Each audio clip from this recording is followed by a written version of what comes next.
Hey kids, it's Dad. Today was an interesting day. We are all coming off the flu right now, coming off of being sick, and it was just a kind of a cold and dreary day. Just at the point in time that winter just lingers on, and you just feel blah. You feel very, very weary today. So it was one of those days. I just want to sit down for a minute and just reflect on the day and share the stories that I think will be impactful to you when you're older.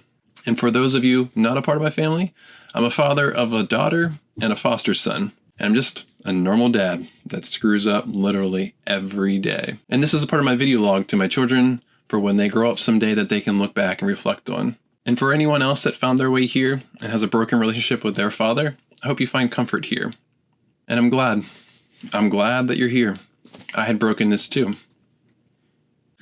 It's another day. Another story. Let's see where this one takes us. This one's more specific for my daughter today, and I want to reflect on her experiences and just being homeschooled in a hybrid program and just what it means to be her age and growing up and transitioning from a child to more so a teenager, not quite there yet, but just becoming more independent and learning who you are and the challenges that that brings at home. I think something your mom and I really struggle with right now is your independence. And what we try to do well, is we try to create a safe environment at home, because that's the place for you to explore, that's the place for you to learn, and that's also the place for you to test your boundaries. And that's what you've been doing a lot of lately. So as a father, it's difficult some days, and it's a struggle. The struggle is real for sure. But just know that through all of that we love you and we're proud of you and we want you to explore those boundaries. And we're glad that you feel safe enough at home to be able to explore those boundaries. So the other day, you were doing homeschooling with your mother, and your mother is blessed with so much patience. I don't know how she can be so patient some days, but she's a good mother, and I hope you know that and acknowledge that someday.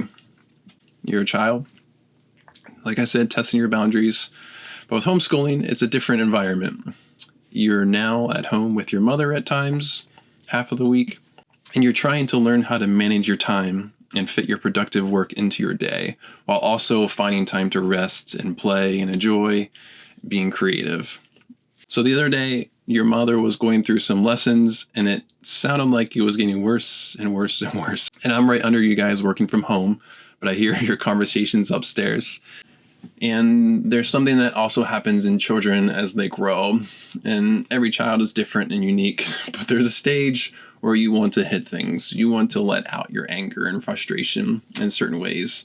And your little brother right now does it by smacking things. He'll pick up objects and swing them around and smack them, or go smack things like the recorder against the oven or the refrigerator or whatever it may be. And the clash you had with your mother, you decided to say that you were going to hit her. That hurt your mother's feelings, of course. And she obviously said that there will be a consequence if you hit her. And then your response back to her, I'm probably getting this wrong, your mother will know more specifically what you exactly said, but you paused and stopped in a very dramatic way, and then you responded to your mom, and you dramatically said, I will hit you, Mom. I don't care. So I can just imagine you responding in this way, in a super dramatic way, intentionally pausing and stopping to have a dramatic response to your mother and say, I don't care. I'm going to hit you because I'm so mad right now and I don't want to do my schoolwork. I want to reflect on what that means and not prescribe anything to you. And you are accountable for your own will and your own doing, and I trust in that. And it's in a space at home, and this is the perfect place to do it. And we know that you don't behave like this anywhere else, that you are a gentle, kind, loving daughter. But at home, it's a challenge. It's a challenge to kind of grow up and start to get responsibility and have to get things done, have to do things according to a schedule, according to someone else telling you what to do and how to do it. And that's not easy, but that's what we're called to do.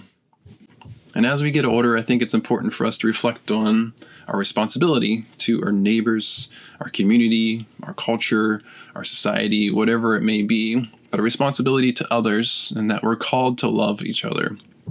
We're called to be kind and gentle and loving and picking each other up whenever others are falling. And also a part of that, we're also called to work. We're called to be productive in some way and to give back. And sometimes that is not easy. It's not easy laboring day after day after day.